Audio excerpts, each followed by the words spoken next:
de su delegada la presentación de PowerPoint. Vamos a tratar en este momento de los síndromes del aparato locomotor y el tejido conectivo. Básicamente, además del tema general, vamos a ver enfermedades específicas como artritis reumatoide, lupus eritematoso sistémico, esclerodermia y dermatomiositis. Bueno, lo primero es fijarnos en la articulación.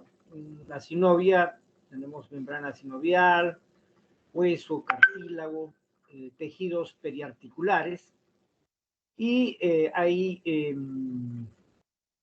diversos tipos de articulación: sinartrosis, muy poco movimiento, los tipos, la sínfisis, la sincondrosis, la sinesmosis, la sinostosis, que yo creo que ustedes lo revisan, y las características de cada una de estas articulaciones. Entonces vamos ya más a los temas específicos de la clasificación de las enfermedades reumáticas.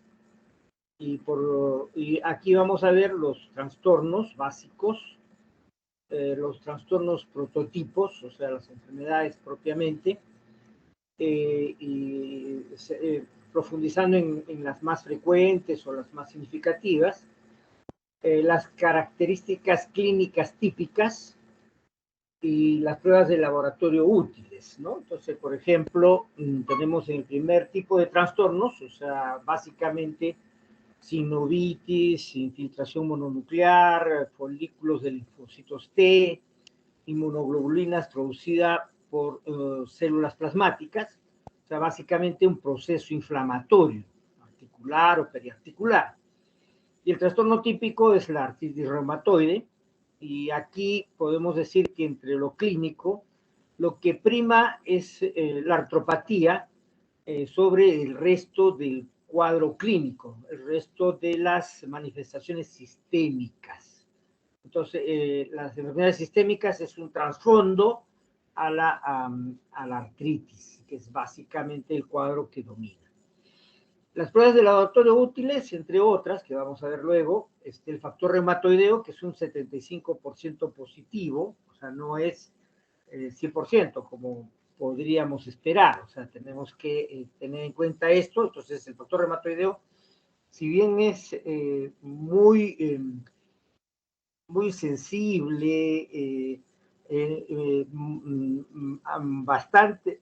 bastante específico en esta prueba, para esta enfermedad, perdón, no es una prueba concluyente, o sea, sí tenemos que valorar otros criterios que vamos a ver luego. Deformaciones y erosiones, características en la radiografía, y un líquido articular inflamatorio, la anemia moderada y la velocidad de sedimentación, que nos habla de actividad y respuesta al tratamiento. Otro tipo es el segundo trastorno, es la necrosis de degeneración fibrinoide de vasos sanguíneos y vasculitis del tejido conectivo. Otro tipo de trastorno donde vemos varios, básicamente trastornos sistémicos del tejido conectivo, o sea, varios órganos, varios sistemas, varios aparatos. Ahí tenemos al lupus eritematoso sistémico y, por supuesto, el discoide, esclerodermia, las vasculitis necrotizantes, la poliartericitis nodosa, la granulomatosis de Wegener, la arteritis de Takayasu, la arteritis de células gigantes. Nosotros vamos a poner énfasis en LES y en esclerodermia. El tercer tipo de trastorno es una entesopatía inflamatoria más marcada a nivel de la transición, donde el ligamento se inserta en el hueso. Tendones, ¿no es cierto? Y ahí tenemos las espondiloartropatías, espondilitis anquilosante, síndrome de Reiter, artritis psoriásica, artritis asociada a enfermedad inflamatoria intestinal. Y la cuarta es una sinovitis, inducida por cristales, o sea, cristales que están en la cavidad articular y que producen inflamación. La gota, el ácido úrico, la pseudogota y enfermedad por depósito de apatita, perdón. Son las enfermedades modelo. El quinto trastorno que hay es la degeneración del cartílago y la estructura ósea. Aquí tenemos la artrosis, o sea, una degeneración por uso, por edad, varias condiciones que se asocian. Y aquí en lo clínico es ausencia de signos inflamatorios y sistémicos, predominio de miembros inferiores, afección como los nódulos de Everden, los nódulos de Bouchard, ausencia de otros tipos de afecciones y las demostraciones. Ustedes creo que ya esta clase la han revisado en otra clase teórica. El sexto trastorno está relacionado a la infección articular, ¿no? Bacteriana.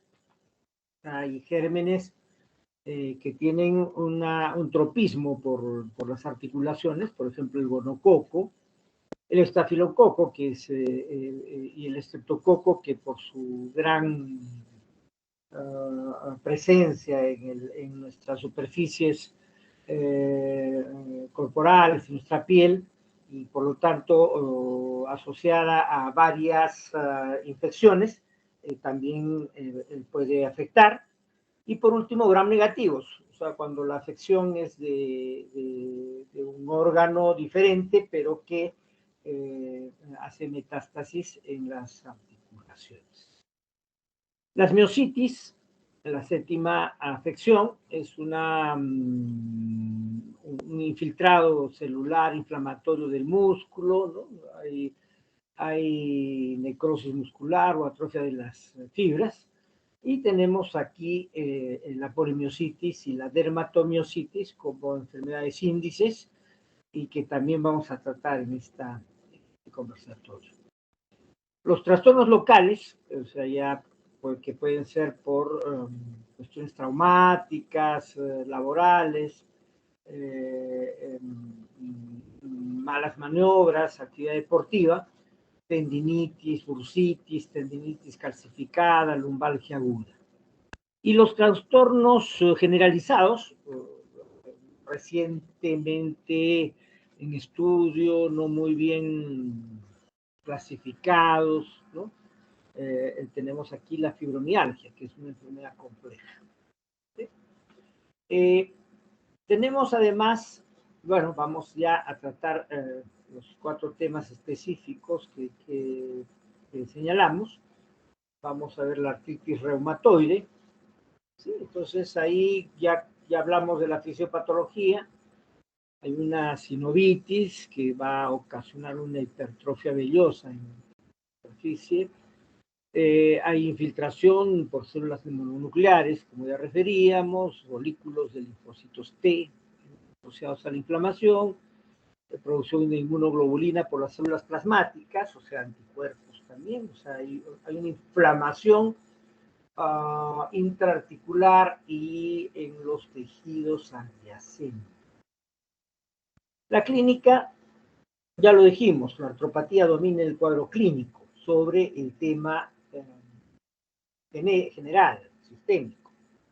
El trasfondo es la enfermedad sistémica, que ya vamos a señalar. Es muy a predominio de mujeres, 3-1, más, no sé. Hay una poliartritis simétrica a predominio de pequeñas articulaciones de manos y pies con lesiones erosivas características. Poliartritis simétrica, no son artralgias solamente, es artritis. Hay hinchazón, hay eritema, hay dolor, hay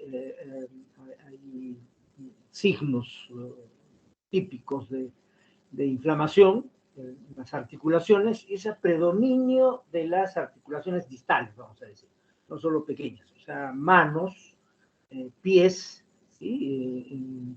En los dedos, pero no está restringido a estos lugares, ¿no? Y hay lesiones erosivas características, eso lo vamos a ver en cuanto veamos temas diagnósticos, y hay asociada también progresivamente rigidez matutina y fatiga. ¿Qué quiere decir rigidez matutina? Que yo me despierto y además de tener el dolor o esto, me dificulta, por ejemplo, cerrar las manos, me dificulta ponerme en pie. O sea, hay rigidez matutina, es una de las características. Y fatiga, es decir, me canso, o mi actividad no es la misma. Los dedos están en uso, es decir, los dedos están como en punta, gruesos en la base y afilados en la punta. Es uno de los temas. La desviación cubital de dedos de las manos, la desviación de los dedos de la mano hacia afuera, hacia el sector cubital, y una subluxación palmar de la muñeca, eso lo vamos a ver. Y además hay síntomas constitucionales, puede haber problemas en otros sistemas, en pulmones, en ojos, ¿no? Puede haber pleuritis y pericarditis. Perdón, ahora no sé cómo regresar. Acá está. Y ahí puede haber nódulos subcutáneos, ¿sí? En alrededor del 20%, puede haber eritema palmar, nódulos tendinosos, infiltrados pulmonares, el llamado pulmón reumático. El fenómeno de Raynaud no es tan frecuente, alrededor del 5%. La que era conjuntivitis seca, síndrome de Sjögren, alrededor del 30%. Escleritis y epiescleritis, uveitis secundaria, o sea, daño ocular en diferentes componentes del ojo, ¿no? La conjuntiva, el iris, la uvea anterior, posterior. Y un síndrome de Felty donde asociamos ya otros componentes, además de la artritis reumatoide típica que acabamos de describir, esplenomegalia y granulocitopenia, o sea, una afección hematológica. ¿Sí? Aquí vemos la desviación cubital de los dedos, ¿sí? Y las alteraciones ya en las articulaciones, ya vemos engrosamientos, vemos engrosamientos también de la articulación metacarpofalángica, ¿sí? Y aquí vamos a ver otro fenómeno que no es la mejor vista. Las manos, acá vemos el dedos en uso, que no es muy fácil percibir, es más, mejor verlo, ¿no? Ya aquí también las desviaciones en las falanges, el dedo curvado, la protrusión en la articulación metacarpofalángica, ¿sí? Y aquí cada vez más los más extremos, las lesiones, ¿no? Características. Y aquí lo que hablábamos del compromiso del hueso, ¿no? O sea, vemos una descalcificación, ¿no? En las epífisis, ¿no? Proximales, distales, que es característica, ¿no? O sea, hay una porosidad de un momento en las articulaciones, sobre todo de dedos de manos, que son características, o son mayormente atacadas. Igual en los pies, y vemos, ¿no? Distales, proximales, ¿no? Y ya compromisos también articulares. Ya aquí los compromisos mucho más manifiestos de formación articular, ¿no? que podemos ver. Y la artritis reumática o reumatoidea tardía, ¿no? Entonces ya hay la deformidad en ojal del pulgar, que ya señalamos, la desviación cubital de los dedos, la protrusión de las articulaciones metacarpofalángicas, ¿no? Y un ejemplo, ¿no? Una lesión pulmonar, secuelar, ¿qué será? No, si está asociada a la artritis reumatoidea, es una inflamación intersticial difusa, ¿no? Que va a dejar lesiones de fibrosis y en algún momento compromiso respiratorio, con compromiso oxigenatorio. También vamos a ver ahora una variante, que es la artritis reumatoidea juvenil seropositiva y seronegativa. Hablamos de la artritis reumatoidea típica, la que se ve en mujeres predominantemente a partir de los 30 años, ¿no? Pero hay formas de presentación precoz. Juvenil se dice porque puede ser en niños, puede ser en adolescentes o en adultos jóvenes, ¿no? ¿Y por qué la diferencia? Bueno, la diferencia es porque la presentación es algo diferente. Algo diferente porque hay una asociación a la presentación, formas clínicas, ¿no? Entonces ahí tenemos, por ejemplo, señalamos una forma febril aguda, la llamada enfermedad de Still, ¿sí? Hay también una forma de presentación de la enfermedad de Still del adulto, pero eso es para señalarlo, ¿no? La forma típica, la forma febril aguda, o el Still propiamente es de la artritis reumatoidea juvenil. Y está caracterizada por fiebre alta, y fiebre, es un componente importante. Hay una erupción cutánea evanescente, color salmón, o característica, ganglios en diferentes segmentos, hepatoesplenomegalia, poliseriositis, o sea, puede haber pleuritis con derrame, pericarditis con derrame, peritonitis con derrame. Y aquí la característica es que la inflamación articular puede ser leve o estar ausente. ¿Sí? Pues, ¿qué es lo que domina? El cuadro general, la inflamación general, y la inflamación articular es secundaria. Es la característica. Entonces los pediatras van a referir, les van a describir estos cuadros, y uno de los diagnósticos diferenciales de cuadros febriles con este tipo de características, ¿no? Erupción, ganglios, hepatoesplenomegalia, serositis. Uno de los diagnósticos diferenciales es esta artritis reumatoidea juvenil en su forma febril o enfermedad de Still. Tenemos otra forma, que es la forma poliarticular, una poliartritis progresiva, erosiva y simétrica, y hay manifestaciones sistémicas también, erupción cutánea, esplenomegalia, son menos frecuentes, puede haber fiebre baja, y puede haber un grupo con nódulos subcutáneos y el factor reumatoideo positivo.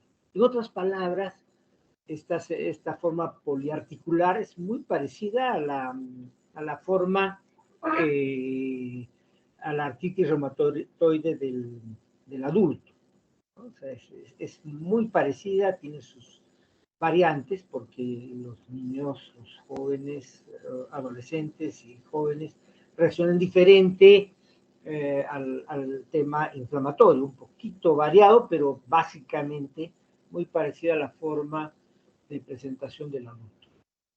La forma oligoarticular es más frecuente, es la más frecuente de las presentaciones, en 40-50% de las presentaciones de la artritis reumatoidea juvenil, y la artritis puede ser de 1 a 4 articulaciones, pocas articulaciones.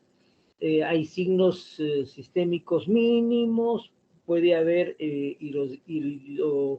ciclitis crónica un 20 a 40%, ¿no? Esta forma también tenemos que tenerla en consideración de acuerdo a la edad. Para el diagnóstico ya de artritis reumatoide, ya hablamos de la sensibilidad y especificidad del factor reumatoideo, bastante alta, 75%, pero no nos descarta.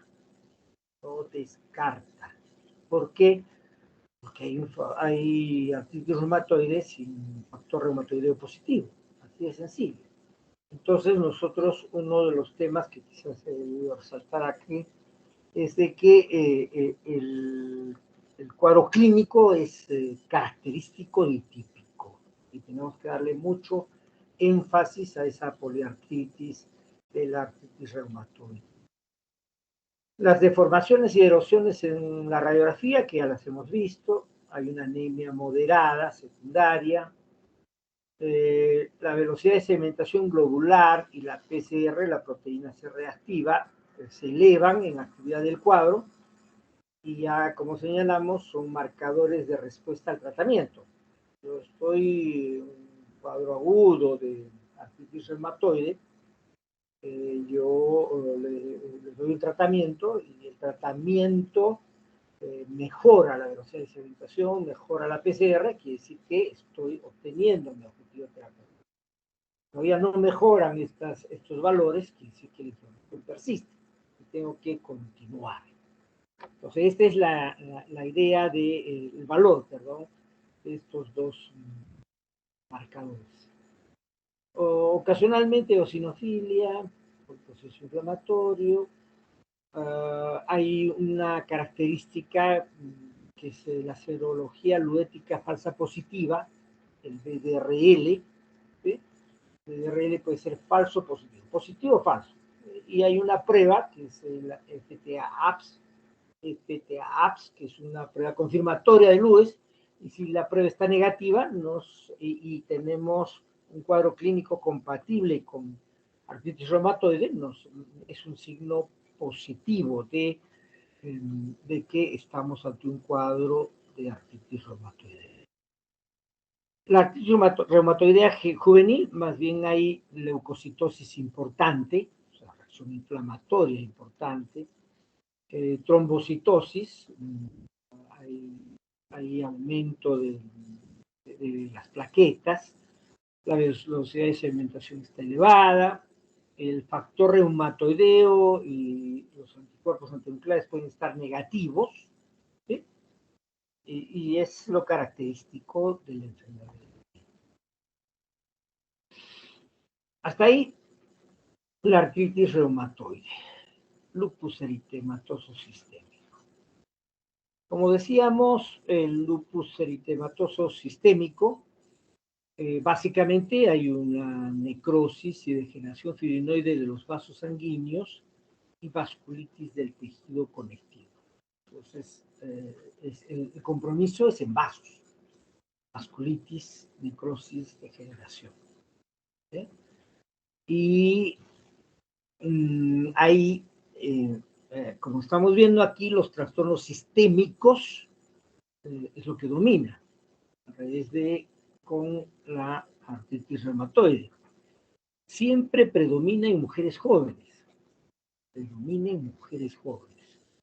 Es una causa de fiebre de origen desconocido, o sea que la fiebre es uno de los componentes más importantes. Puede haber artralgia o artritis simétrica y no erosiva de grandes y pequeñas articulaciones. Artralgia, artritis simétrica, ¿sí? No erosiva de grandes y pequeñas articulaciones. El tema de la erosión que vimos en la artritis reumatoide, es decir, el compromiso inflamatorio de articulaciones que afecta al hueso mismo, más propio de la artritis reumatoidea que del lupus, y es una de las formas como podemos diferenciar la artritis por LES de la artritis por artritis reumatoidea. Ahí puede haber, y es frecuente, ¿no? Es mucho más frecuente de lo que estábamos viendo en artritis reumatoide, pleuritis, pericarditis, peritonitis. ¿Sí? Entonces hay inflamación con derrame pleural.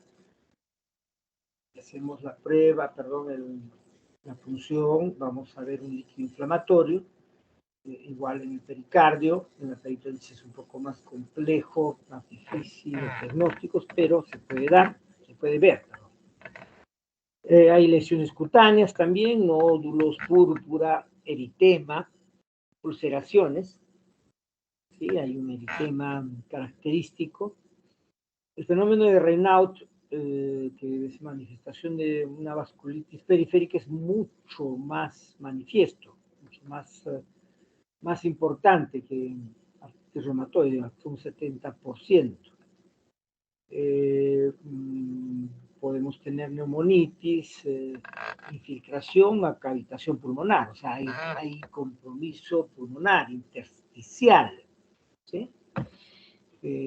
Podemos ver casos de miositis o neuropatías periféricas, podemos tener glomerulonefritis agudas asociadas al LES, eso es un factor importante. Pues podemos tener enfermedades del sistema nervioso, o sea, la vasculitis puede comprometer los vasos cerebrales y darnos componentes de esta vasculitis.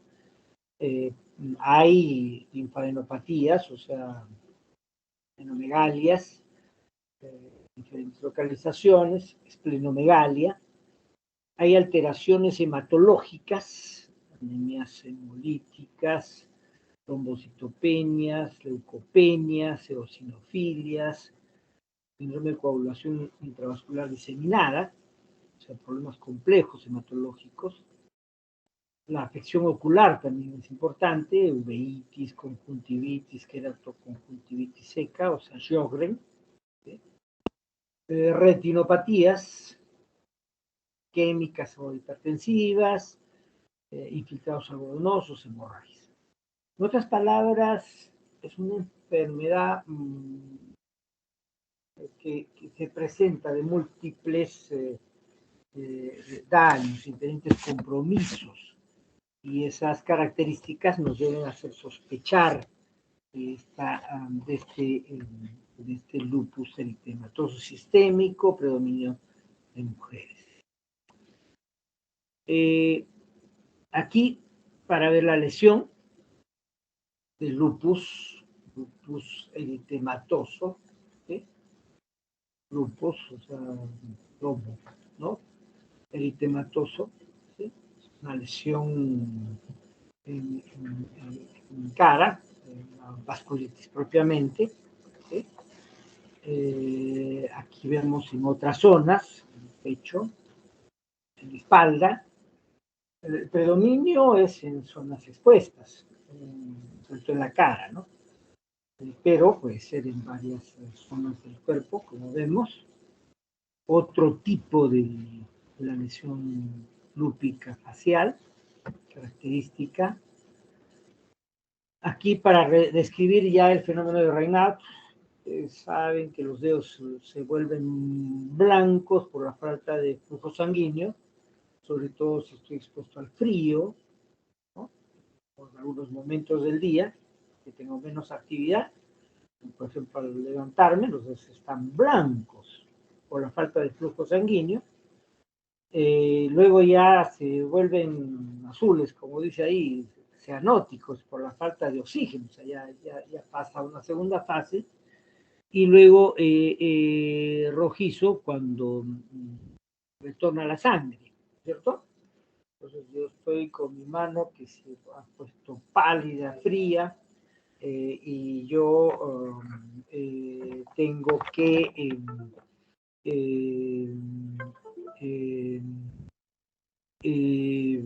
ya se pone azul, cianótica, y yo hago ejercicio y retorno, me lo vuelve rojizo. El fenómeno de Raynaud, que hay que tenerlo muy presente, ¿de acuerdo? Y ahí, bueno, para el diagnóstico, el cuadro clínico polimorfo, que ya hemos señalado, y ahí ya tenemos que usar varios medios diagnósticos, ¿no? Los anticuerpos antinucleares, están positivos en un 90%, bastante significación en el diagnóstico, son bastante significativos. Hay pruebas anti-ADN, doble hélice, una prueba más específica, o sea, a los anticuerpos antinucleares son más sensibles, pero podemos usar la prueba anti-ADN que nos da una especificidad, nos dice les. Los anticuerpos anti-SM son muy específicos, pero poco sensibles, el 40%. Este también nos sirve para complementar las otras dos pruebas. Hay las células LE características, hay niveles séricos de complemento disminuidos, o sea, el complemento se está, el consumo de factores del complemento, hay trombocitopenia, hay leucopenia, hay anemias hemolíticas, hay factores anticoagulantes circulantes, igual la serología luética puede ser falsamente positiva. Tenemos que hacer el contraste del BDRL o el RPR con una prueba específica como el FT-APS. En la biopsia renal, si hay cuadro de glomerulonefritis, si hay un cuadro compatible, vamos a ver nefritis. La serología luética que ya señalamos es un 20%, se ve en un 20% de los casos. Vamos a ver ahora la esclerodermia. Esclerodermia, la fisiopatología es una necrosis y degeneración de los vasos sanguíneos y vasculitis del tejido conectivo. Está muy similar a la LES, pero más específico por órgano, ¿sí? Y lo que vemos es fibrosis y alteraciones vasculares de muchos órganos, ¿sí? Fibrosis rígida de la piel, o sea, hay un ataque específico a la piel que produce una fibrosis, una alteración, un compactamiento de la piel, una fibrosis rígida de la piel. Hay alteraciones cutáneas clásicas, o sea, tumefacción inicial, o sea, como que está inflamado, y luego rigidez y apelmazamiento de la piel que limita la movilidad. Hay una poliartritis autolimitada, no erosiva y simétrica, ¿no? O sea, no es un signo importante, pero hay, y hay que buscarlo. Y también hay que ver la radiología para ver que no sea erosiva, como en la artritis reumatoidea. Simétrica también, y es relativamente en pocos casos, un 10%. El fenómeno de Raynaud es muy importante, 90%. Hay un compromiso que a veces se le da poca importancia, pero que va a tener importancia mayor para el paciente, es la hipomotilidad esofágica y del intestino delgado. O sea, nuestro tránsito intestinal, nuestra digestión está enlentecida y vamos a tener problemas de ingesta, deglución, digestión. ¿Sí? Vamos a tener varios problemas de tipo gastrointestinal. Va a haber fibrosis pulmonar, y esta fibrosis pulmonar puede llegar hasta ocasionarnos hipertensión pulmonar, hipertensión arterial pulmonar. También el compromiso puede llegar a la hipertensión arterial, o sea, el compromiso periférico, cutáneo, dérmico, va a afectar y puede darnos un componente hipertensivo. Hay compromiso miopático, cardiopatía y afección renal como efectos secundarios, como órganos secundarios. Y la evolución es una lenta progresión de hasta 15 años, progresión muy insidiosa, larvada, ¿no? Y luego ya viene un deterioro rápido por falla renal, hipertensión maligna, arritmias cardíacas, o sea, daños mayores. Hay tirantez de los párpados, o sea, por el tema cutáneo, y va a haber asociación también de síndrome de Sjögren. Aquí vemos la característica, ¿no? Esa hipocromía, ¿sí? por pérdida del pigmento, y cada vez hay una disminución de la dermis, ¿no? Que parece que se va reduciendo el dedo, el pulpejo, se va comprimiendo, se va haciendo rígido, se va haciendo tenso. Esto puede llegar hasta la necrosis, digamos, seca, ¿no es cierto? O sea, simplemente ya el compromiso, la rigidez de la piel es tal que impide la circulación. Y simplemente yo estoy perdiendo, amputando parte de los tejidos de la punta de los dedos, ¿sí? De los extremos de los dedos. Entonces aquí se pierde y se perdió. Vemos que hay una cicatrización, una media fibrótica, pero no pasó nada, ni sangró. ¿Sí? Entonces ese es el extremo en el cual llegamos en el esclerodermia. Y aquí también tenemos anticuerpos antinucleares de patrón moteado o nucleolar, más específico que el difuso. O sea, en otras palabras, los anticuerpos antinucleares son importantes también para diagnosticar, pero hay un patrón moteado o nucleolar, que son más específicos que el difuso. O sea, en otras palabras, hay que buscar pruebas de anticuerpos antinucleares y buscar los patrones que nos van a dar en los resultados. Hay anemia, hay aumento del colágeno en la biopsia de la piel, o sea, hacemos una biopsia de la piel y vamos a ver una infiltración de colágeno mucho mayor, fibroso en otras palabras, y la motilidad esofágica normal en el tránsito esófago-gastroduodenal. O sea, si hacemos un tránsito desde el esófago, estómago, intestino, vamos a ver una motilidad muy disminuida. Por último, vamos a ver una fibrosis intersticial pulmonar en la radiografía parecida o más importante que en artritis reumatoide. En dermatomiositis, ahora vamos a tratar dermatomiositis o polimiositis. ¿Sí? Bueno, la fisiopatología es básica, ¿no? O sea, es miositis. Infiltrado celular inflamatorio en el músculo. O sea, entonces, en la esclerodermia hemos visto dónde está el compromiso vascular. En el caso de la miositis, más bien es una inflamación en el músculo, ¿sí? Y con infiltración celular. Y hay necrosis muscular o atrofia de las fibras, ¿no? Ese es el daño básico. La debilidad muscular en la clínica es proximal y simétrica. Esto es muy importante y lo diferencia de otros compromisos. La debilidad muscular es proximal, hombros, brazos, ¿sí?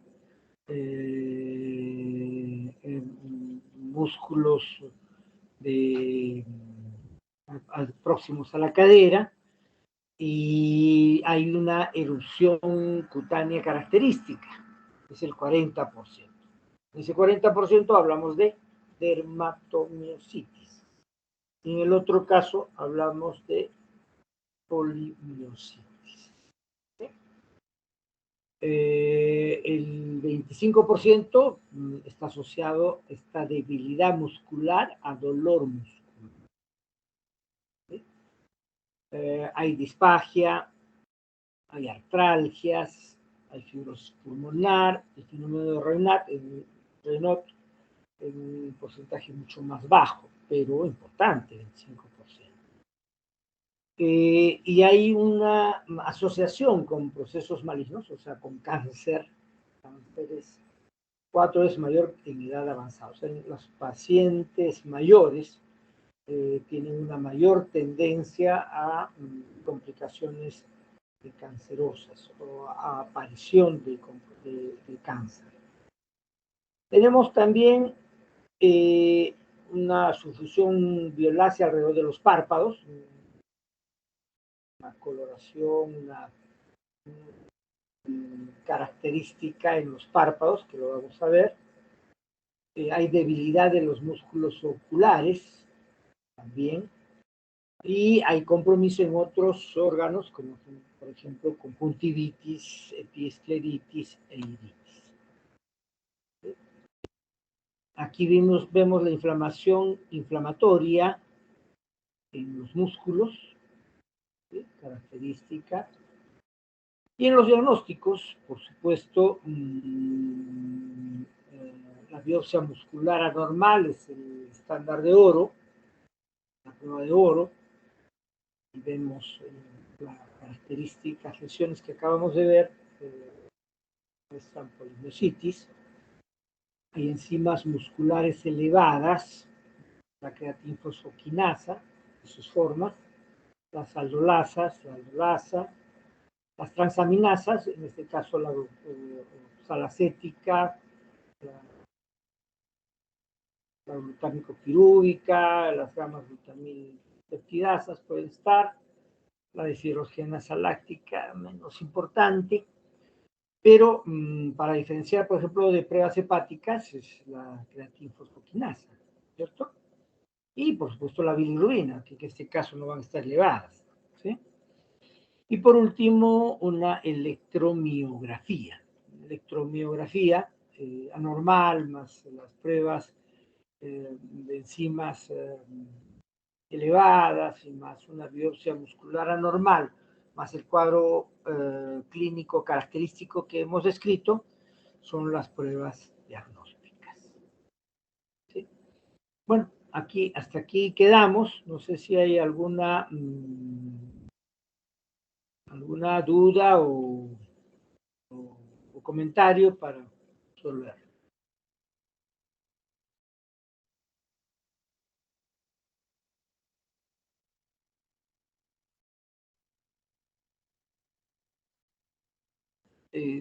Si no hay, por favor, entonces la grabación también me la comparten, por favor.